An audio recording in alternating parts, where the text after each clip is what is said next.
Ah, le hacking. Vous en avez sûrement déjà vu sur Roblox, hein. Mais si, tous ces joueurs qui se mettent à fly ou à se TP dans la map et qui se sont mystérieusement inscrits sur la plateforme il y a très récemment.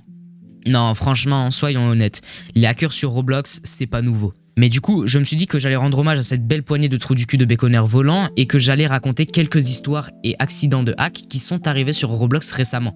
Parce que oui, il y en a eu. Généralement, les hackers que vous croisez sont des joueurs comme vous et moi qui ont tout simplement téléchargé un logiciel comme par exemple Synapse X, qui sont des programmes qui vont s'introduire dans les codes du jeu pour plus ou moins le déformer à votre sauce et ainsi vous donner un avantage. Le pitch est simple. Rejoignez un serveur normalement, lancez le programme et priez pour qu'il n'y ait pas d'anti-cheat ou alors qu'il soit trop nul pour remarquer votre hack et boum, vous pouvez vous amuser. C'est super simple. Mais je vais pas vous parler de ça aujourd'hui, tout simplement parce que c'est pas intéressant. Les histoires que je vais vous dévoiler aujourd'hui dépassent ceci. Je vais parler de hacks majeurs, de véritables infestations et je vous promets qu'il y a eu des problèmes avec ça. Bref, maintenant que tout est dit, surtout que je vais pas m'étaler, je vais plonger dedans direct et commencer avec la première histoire. Numéro 1, les Trumpbots. Alors, on va commencer avec du soft, même si le fond est clairement un peu plus deep qu'on ne le pense. Durant l'année 2020, une vague de hacks a commencé à se disperser sur la plateforme. En effet, de nombreux comptes Roblox se sont soudainement fait pirater, faisant perdre l'accès aux propriétaires originaux. On estime qu'à peu près 1000 comptes se sont fait pirater. Mais maintenant, la question qui se pose, c'est quel était le point commun avec tous ces comptes ? Non, parce que des hacks de comptes, ça arrive tous les jours. Ça m'est même arrivé à moi quand j'étais petit sur mon propre compte. Et si vous aussi, vous avez joué à Roblox à un âge suffisamment bas pour vous rendre naïf, ça vous est probablement déjà arrivé aussi. Hein. Que ce soit sur des jeux qui sont là spécialement pour vous arnaquer ou plein d'autres trucs. Franchement, on a tout vu. Mais en fait, ces comptes dont je parle, ils ont tous été piratés pour qu'exactement la même chose leur arrive.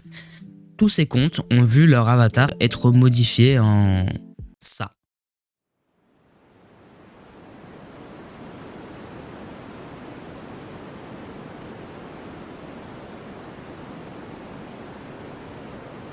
Et leur biographie sur leur profil être modifiée en un même et unique message pour tous les comptes. Demandez à vos parents de voter pour Trump cette année, MAGA 2020. Et MAGA, c'est l'abréviation de l'ex-président des États-Unis d'Amérique, Donald Trump. Rendre à l'Amérique sa grandeur à nouveau ou rendons à l'Amérique sa grandeur à nouveau. Bref, globalement, on s'en fout.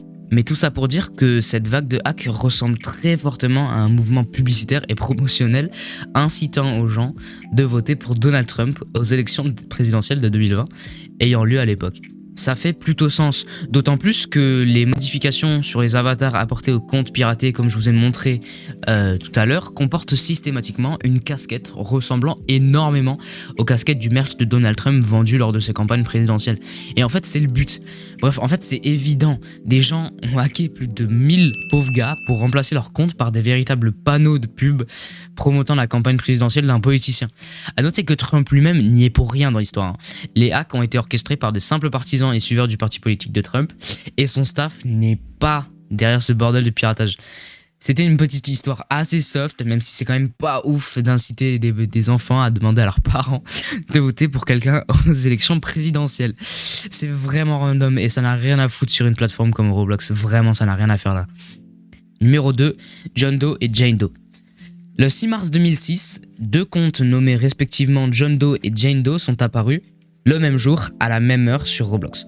Ces deux comptes sont restés littéralement hors ligne pendant 11 ans après une mini période d'activité suivant leur création, avant que, en 2017, une rumeur a commencé à se propager sur internet comme quoi John Doe serait un hacker qui allait hacker le site cette même année. Ouais, rapidement la news commence à se propager, mais d'autant plus quand des youtubeurs et autres ont commencé à en parler. Mais le pire, c'est qu'il s'est vraiment passé quelque chose en 2017. Il s'est vraiment passé un truc. Parce que, en effet, un beau jour de 2017, de nombreux bugs de l'interface ont commencé à apparaître sur Roblox. Des problèmes et événements inhabituels, inexpliqués sur le moment, qui ont réellement fait penser à tout le monde que ça y est, John Doe était en train d'hacker Roblox. Le jour de l'accident est arrivé en mi-mars 2017. Et en réalité, et ce sera découvert plus tard, c'était une blague des modérateurs de Roblox. Ils ont entendu parler de la hype autour de tout ce mystère et ils ont décidé de troller. Mais après que le troll soit fini, ils ont fini par mettre fin à la question. Ils ont avoué qu'en réalité, le mythe autour de John et Jane Doe sont juste du grand n'importe quoi, comme vous pouvez vous en douter. Les deux comptes étaient en réalité des comptes test utilisés par les deux créateurs originaux de Roblox, David Baszucki et Eric Castle, qui est malheureusement décédé il y a maintenant à peu près 10 ans. Mais c'était des comptes qui n'allaient jamais être utilisés ultérieurement. Et c'est pour ça qu'ils sont restés inactifs aussi longtemps après leur création. On parle, et je le rappelle, de 11 ans d'inactivité. C'est beaucoup. Et comme l'équipe le savait depuis le début, ils ont décidé de garder les deux persos anonymes au moment de leur création en les nommant John Doe et Jane Doe. Parce qu'ils savaient que c'était des comptes qui n'allaient jamais servir à autre chose que des petits tests. Ils n'allaient jamais être utilisés pour jouer à des jeux comme un compte normal devrait l'être. Et pour ceux qui ne l'avaient pas encore compris, John et Jane Doe sont des noms d'emprunt aux États-Unis donnés à toute personne dont on ne connaît pas l'identité, que ce soit pour porter plainte ou pour référer un corps. Et dans le cas de ces comptes Roblox, c'était tout simplement pour montrer que ils n'allaient servir à rien. C'est l'équivalent en France de Monsieur et Madame X, John Doe et Jane Doe. Bref, en fait c'était du bullshit créé par la communauté autour de ces comptes Roblox qui en réalité n'ont strictement rien d'anormal. C'était juste du troll. Et je dois admettre que c'est plutôt marrant de voir à quel point c'était parti loin pour l'époque, parce que ça a été un véritable phénomène. Bref, entre-temps, les comptes ont été supprimés et cette histoire est plus ou moins tombée dans l'oubli. Il existe bien vite fait un ou deux jeux qui réfèrent à ce truc, mais bon, c'est globalement fini et je peux pas en vouloir à qui que ce soit parce que voilà, la hype est passée. Et puis voilà. L'accident du poisson d'avril 2012. Alors celui-là, c'est un gros morceau, si ce n'est le plus gros événement négatif qui soit arrivé à la plateforme. L'accident du poisson d'avril 2012 est une vaste compromission du site de Roblox qui a entraîné la mise hors ligne du site pendant une brève période. Bien qu'il n'y ait pas eu de piratage du site web, mais seulement une faille dans le panneau d'administration de Roblox sur les sites de test, l'incident a largement été désigné comme tel pendant et après sa surveillance. En gros, c'était pas du hack, juste un très gros move de strat de la part d'un mec qui a décidé un jour de commettre une grosse connerie. Tout commence quand le 1er avril 2012, t'as un gars du nom de Ellernate sur Roblox qui va commettre quelque chose de largement inattendu. Pour donner un léger contexte, sachez que Ellernate était un développeur plutôt renommé sur Roblox. Pas un gars de l'équipe, mais bien un dev indépendant qui faisait des jeux et qui avait accumulé plus d'1 million de visites au total grâce à ses nombreuses créations. Il a créé une série de jeux qui s'appelait Rob the Bank et bref, le mec était vraiment clean. Tout ça dura 2 ans. Quand il s'est inscrit en 2010, avant que ce que je vais vous raconter arriva. Et vous comprendrez très vite pourquoi je parle de lui au passé. Donc, le 1er avril 2012, Ellernate va accéder au panneau d'administration de Roblox en créant un compte sur SiteTest3, en utilisant les identifiants d'un admin du site qu'il avait réussi à se dégoter. Et avant de continuer, on va comprendre ce que c'est SiteTest3. SiteTest, ce sont des sites faits pour que les équipes de Roblox puissent tester des mises à jour arrivant sur la plateforme. C'était des outils faits spécialement pour voir si les modifications qui allaient arriver étaient fonctionnelles. Ellernate, en 2012, au moment où tout le monde y avait accès, il a créé un compte sur un des sites tests sous l'identité d'un administrateur. Et maintenant, laissez-moi vous parler d'un autre truc, Roblox Security. Roblox Security est le nom donné à un cookie informatique utilisé par Roblox pour stocker absolument toutes les infos que regroupe un compte Roblox, y compris les infos pour se connecter dessus. C'est assez compliqué, mais en gros c'est ça. Et ce que Ellernate a fait, c'est qu'il a profité du fait que les comptes de sites test de Roblox avaient aussi des cookies Roblox Security, en copiant le cookie du compte administrateur qu'il avait créé sur ce site test afin de le déplacer vers le site officiel de Roblox, lui donnant accès à tout ce que les admins pouvaient voir, modifier et tout. Il pouvait absolument accéder à tout. Vu que logiquement, il s'est connecté à un compte administrateur. J'ai vraiment peur d'avoir dit de la giga merde sur ce passage, mais en gros, retenez qu'Ellernate, c'est un gars parfaitement clean qui un jour, grâce à une méthode bien rusée, a reçu l'accès d'un compte administrateur Roblox, alors qu'il n'avait rien à foutre là. Ça a foutu la merde. Et pourquoi est-ce que ça a foutu la merde? Eh bien, c'est parce que il a commencé à troll de partout. D'abord, Ellernate s'est amusé à mettre des messages chiants sur le site qui étaient visibles par l'intégralité des personnes qui allaient sur Roblox.